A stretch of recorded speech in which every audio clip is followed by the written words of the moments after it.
Hello everyone, स्वागत है आपके अपने YouTube channel online GKGS classes में। आज क्लास है क्लास 12th जो आर्ट्स वाले लोग हैं जिनका सब्जेक्ट है इकोनॉमिक्स।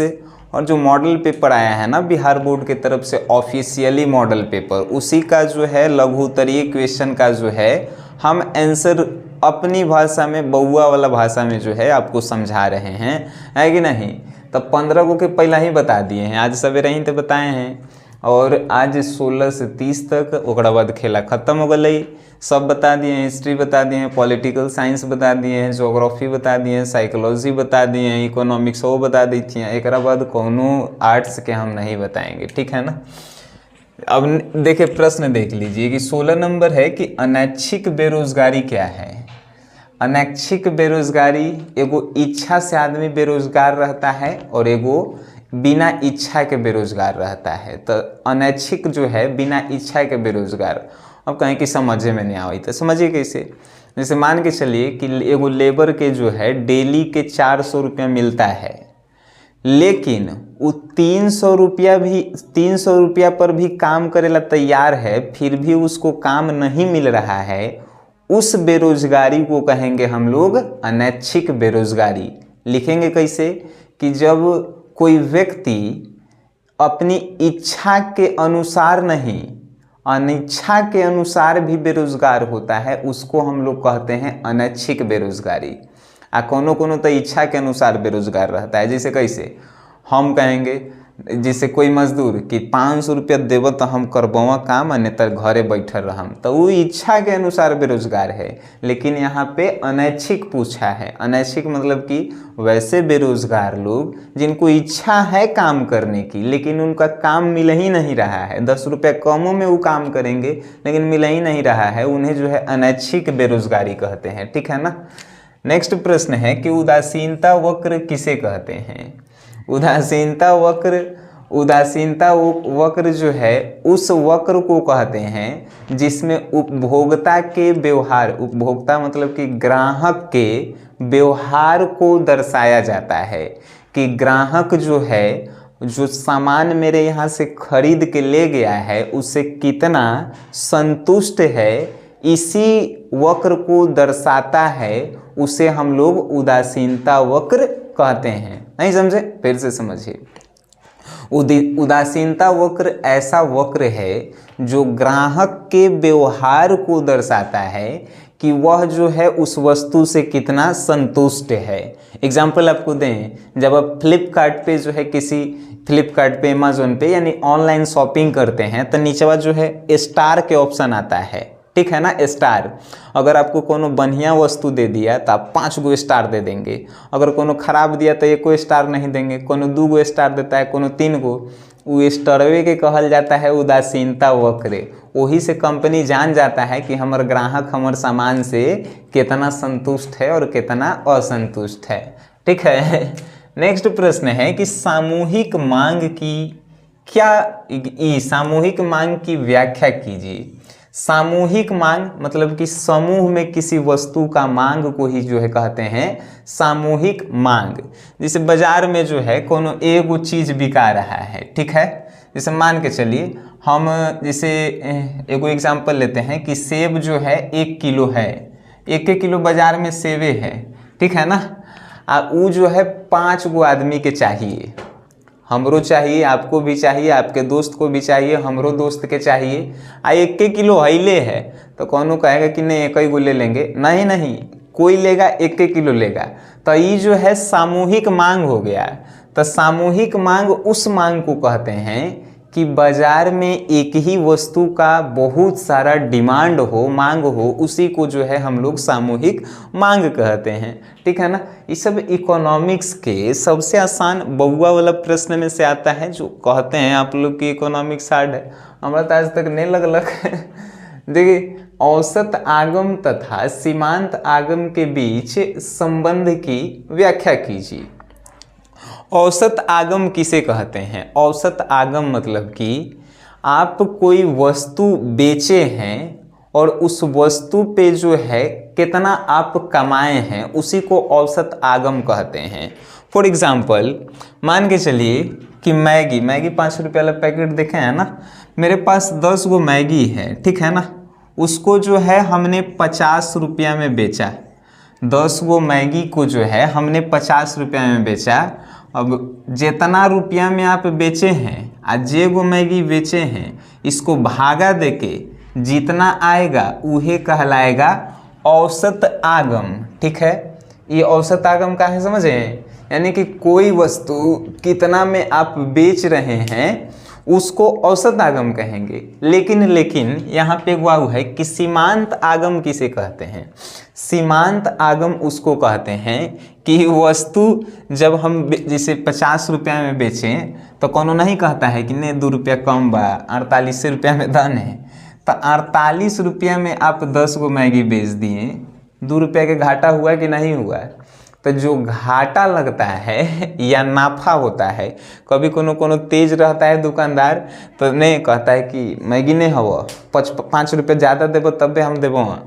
तो जो देखिए अगर 50 के जगह 55 में 10 गो मैगी बेच दिया और चाहे 50 के जगह 48 में, तो जो घाटा जैसे कि जो नाफा और जो घाटा हुआ उसको हम लोग कहेंगे सीमांत आगम। नहीं समझे ना सर, फिर से समझावे थी हम। औसत आगम उस इनकम को कहते हैं जो जितना वस्तु है उतना आप बेच दिए, जितना जैसे कि 10 गो मैगी है 50 रुपये में नॉर्मल बिकता है, बेच दिए, वो औसत आगम हो गया। लेकिन जितना के वो सामान है ओकरा से 1 रुपया कम या 1 रुपया बढ़ा के आप बेचे उसको जो है सीमांत आगम कहेंगे, सिंपल सी भाषा में कहें तो। नेक्स्ट है कि अतिरिक्त मांग से क्या अभिप्राय है। इहो तनी कहाँ हम कहें, अतिरिक्त मांग से क्या अभिप्राय है। अतिरिक्त मांग से अभिप्राय है कि मार्केट में वस्तु जो उपस्थित है उसका ज़्यादा डिमांड होना, ठीक है ना। जैसे कि कोई नया चीज़ मार्केट में आता है तो उसका जो है डिमांड अत्यधिक हो जाता है। फॉर एग्जांपल कि जब आईफोन 14 प्रो जो है मार्केट में जब आया तो इतना डिमांड हो गया कि कंपनी के पास जुट ही नहीं रहा है, तो हम कहेंगे इस मांग को अतिरिक्त मांग कहेंगे, ठीक है ना। यहाँ पे अतिरिक्त होगा लेकिन मॉडलवा में अतिरेक लिखल रहे तो हम इधर लिख दिए, लेकिन आपके समझ में आया कि अतिरिक्त होगा। अतिरिक्त मांग जैसे जो ऑफिशियल आया है ना उसमें अतिरिक्त, लेकिन जो किताबों में लिखल है अतिरेक लिखल है। लेकिन तो अतिरिक्त मांग से आप समझे क्या होगा। अतिरिक्त मांग मतलब कि मार्केट में वस्तु कम है, ओकर डिमांड ज़्यादा है, उसी को अतिरिक्त मांग कहते हैं। नेक्स्ट है कि सकल निवेश एवं निवल निवेश में अंतर स्पष्ट कीजिए। चलिए सकल निवेश हम आपको बताते हैं। सकल निवेश कहे का मतलब बिजनेस को और बढ़ाना सकल निवेश कहलाता है। जैसे हम एगो दुकान खोले हैं, वो दुकान चल रहा है जैसे चले, 10 रुपये का बिका रहा है, 10 रुपये के सामान ओकरा में हम डाल दे रहे हैं, फिर 10 रुपये बिका रहा है, 10 रुपये के सामान उसमें हम डाल दे रहे हैं, वो कहलाएगा निवल निवेश।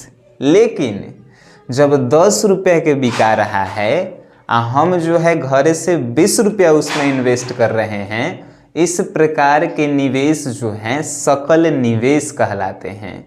जी समझ गए कि अगर जो है पूंजी आय को बढ़ाना होता है और उसमें हम लोग जो निवास करते हैं उसको हम लोग कहते हैं सकल निवेश, और आय जितना कमी नहीं हो रहा है उतने हम लोग जो है उसमें लगा रहे हैं उसको बोलेंगे निवल निवेश।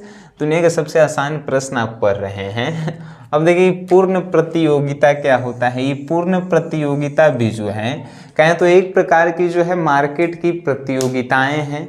मार्केट की प्रतियोगिताएं कहने का मतलब जितना आप सामान, जैसे कि कभी कभी देखिएगा कि जो व्यापार में व्यापारी होते हैं वो एक गो सामान के पीछे सब लोग पड़ जाते हैं। ओकर दाम जो है कोनो कहेगा कि हम 20 रुपया में लेंगे, कोनो कहेगा हम 25 में लेंगे, फिर कोनो 30 में कहेगा, है कि नहीं। तो उसी को पूर्ण प्रतियोगिता कहते हैं। पूर्ण प्रतियोगिता कहने का मतलब कि किसी एक व्यक्ति का भाव जो है अधिक होते रहना, ठीक है ना, पूर्ण प्रतियोगिता कहलाता है। अब है एक द्विक्षेत्रीय अर्थव्यवस्था में आय का चक्रीय प्रवाह समझाइए। एक द्विक्षेत्रीय अर्थव्यवस्था में जैसे कि क्षेत्रीय अर्थव्यवस्था है ना, एक 4 स्तरीय होता है, त्रिस्तरीय होता है और 2 क्षेत्रीय होता है। ये तीनों में से कोनो एगो प्रश्न आपसे पूछेगा, एक बार आप पढ़ लीजिएगा, मॉडल पेपर में 2 क्षेत्रीय दिले है कि नहीं। 2 क्षेत्रीय कहे का मतलब कि 2 क्षेत्र यानी कि जो उपभोक्ता उपभोग कर रहा है, ठीक है, एगो ऊ हो गया, और जो निर्माता जो है निर्माण कर रहा है उसी के, जिससे एगो अब एग्जाम्पल हम लेते हैं, कहे का मतलब कि हम जो हैं कोनो चीज़ को बना रहे हैं, अब बना के बेच रहे हैं तो कुछ हम कमा रहे हैं, और हमरे से सरकार जो है वो जो कमा रहे हैं उसी हमरा से फिर जो है सरकार टैक्स ले रहा है। ये कहलाता है द्विक्षेत्रीय। नहीं समझे ना सर। फॉर एग्जाम्पल हम कोनो घरे कोई किताब लिखें, ठीक है, किताब मेरा जो है मार्केट में बिक रहा है तो ओकरा से हमरा पैसा आ रहा है। अब हमरा से सरकार कहेगी कि आपका किताब जो है मार्केट में बिक रहा है, आप उस पे हमें टैक्स दीजिए, तो हम जो हैं फिर सरकार को टैक्स देंगे। तो ये कहलाएगा द्विक्षेत्रीय, यानी कि वैसी अर्थव्यवस्था जिसमें कोई जो निर्माता होता है वो किसी से आय अर्जित करता है और यही आय सरकार को फिर देना होता है, इसी को द्विक्षेत्रीय अर्थव्यवस्था कहते हैं। नेक्स्ट है कि उपभोग वस्तुओं एवं पूंजीगत वस्तुओं में अंतर स्पष्ट कीजिए। दुनिया के सबसे आसान प्रश्न। उपभोग वस्तुएं वैसी वस्तुएं को हम लोग कहते हैं जिसका एक बार उपयोग, जैसे कि मान के चलिए हम कोनो मार्केट से कोई चीज़ खरीद के लाएं, अब खा लिए वो चीज़ तो उसका दोबारा उपयोग हो सकता है, नहीं उपयोग हो सकता है, तो वैसे वस्तुओं को उपभोग वस्तुएं कहते हैं जिसका हम लोग मार्केट से लाएं लेकिन वो फिर दोबारा बनाने लायक नहीं रहा, उपभोग कर गए। लेकिन यहाँ पे है पूंजीगत वस्तुओं। पूंजीगत वस्तुएं वैसे वस्तुओं को कहते हैं जो बिजनेसमैन लोग, व्यापारी लोग पहले खरीदते हैं पूंजी लगा के और फिर उसको बनाते हैं और फिर बाजार में बेचते हैं, उसको जो है पूंजीगत वस्तुएं कहते हैं। ठीक है।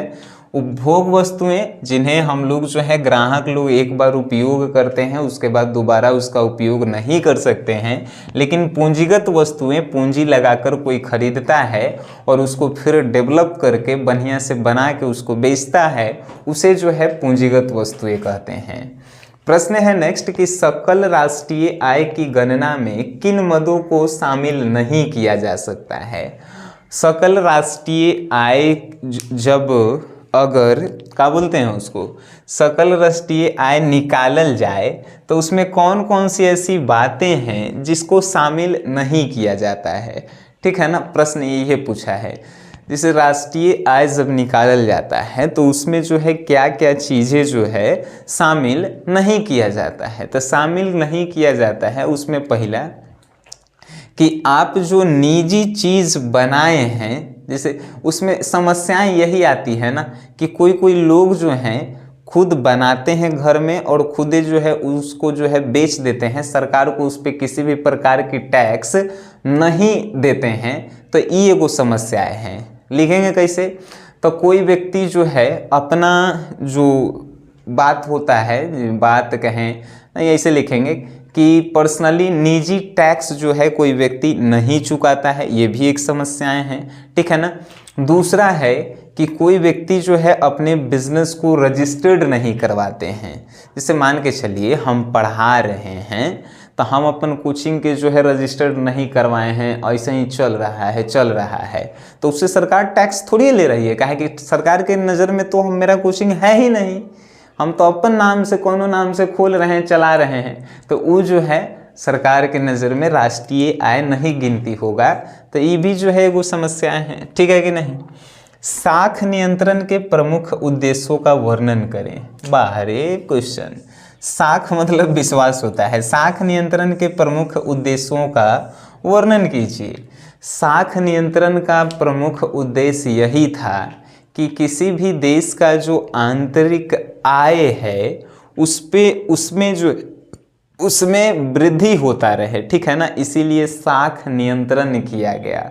साख नियंत्रण मतलब कि विश्वास, एक देश जो है दूसरे देश पे विश्वास किया, उसके पीछे यही कारण था कि अपने देश के आय को जो है बढ़ाना है। ठीक है, नेक्स्ट है प्रश्न कि सीमांत बचत प्रवृत्ति तथा सीमांत उपभोग प्रवृत्ति में संबंध स्थापित कीजिए। ठीक है, अब इस सीमांत बचत और सीमांत उपभोग प्रवृत्ति क्या होता है? सीमांत उपभोग प्रवृत्ति वो होता है कि अगर कोई वस्तु आप बना रहे हैं और उस वस्तु का जो है आप बेच रहे हैं तो वो कहलाएगा सीमांत उपभोग। जैसे ठीक है, हम कोई वस्तु बनाएं, किताबें बनाएं और उसको हम लोग जो है मार्केट में ले जाके बेच दिए, वो कहलाया सीमांत उपभोग। लेकिन सीमांत बचत, हम जो वस्तु बनाएं उस वस्तु को हम मार्केट में बेचें तो ओकरा से कितना हमर बचत हुआ, यानी कि कितना फायदा हुआ, उसको हम लोग जो है सीमांत बचत कहेंगे। ठीक है ना, यही जो है संबंध है सीमांत उपभोग। मतलब कि कोई वस्तु आप बना रहे हैं, उसको बेच रहे हैं तो वो जो है सीमांत उपभोग, लेकिन उस वस्तु पे कितना आपको प्रॉफिट हुआ, सीमांत बचत प्रवृत्ति कहलाते हैं। नेक्स्ट है कि अतिरिक्त मांग की कीमत पर क्या प्रभाव पड़ता है? अगर मार्केट में कोई वस्तु का ज़्यादा मांग है, डिमांड है, तो कीमत स्तर पर क्या प्रभाव पड़ेगा? आप तो एक आंसर बढ़िया से जानते हैं। अगर कोई दुकान में जाइएगा, वो दुकानदार के वैल्यू बढ़ जाएगा। जैसे कोनो दुकानदार के देखिएगा, ओकर सामान जब ज़्यादा बिकता है, मांग ज़्यादा होता है, क्या होता है, ओकर वैल्यू बढ़ जाता है। यानी कि क्या हम कहेंगे कि अतिरिक्त मांग के कीमत स्तर पर प्रभाव यह पड़ता है कि वस्तु का कीमत जो है बढ़ जाता है। ठीक है, नेक्स्ट प्रश्न है कि जेंडर बजट की परिभाषा दें। जेंडर बजट जो है एक प्रकार की बजट है जो महिलाओं और बच्चियों के विकास के लिए जो है बजट तैयार किया जाता है। ठीक है ना, जैसे कि भारत सरकार जो है महिलाओं के विकास के लिए, लड़कियों के विकास के लिए जो है एक प्रकार का बजट तैयार करता है, जिस बजट को हम लोग कहते हैं जेंडर बजट। ठीक है, जेंडर बजट। नेक्स्ट है कि विकास व्यय के 2 उदाहरण दें। यानी कि विकास में जो है कहाँ कहाँ खर्चा हो रहा है, ओकर 2 गो उदाहरण दीजिए। तो रेल में, बिजली में, स्वास्थ्य में, शिक्षा में, ये सब उदाहरण तो है कि नहीं? सड़क बनाए में, ये सब विकास व्यय के जो हैं उदाहरण है। 30 के 30 प्रश्न इकोनॉमिक्स खत्म। अब 8 साल के खेला खत्म। ठीक है, और जो है इकोनॉमिक्स में बेटर करना चाहते हैं, मॉडल पेपर कंप्लीट एंड 2021, 20 और 19 के जो है क्वेश्चन कंप्लीट कर लीजिए। इकोनॉमिक्स जो है बड़ी आसान है कि नहीं? अब बताइए क्या करल जाए। वीडियो देखे हैं, अच्छा लगा है, इसे शेयर कीजिए। वीडियो देखने उसके लिए धन्यवाद।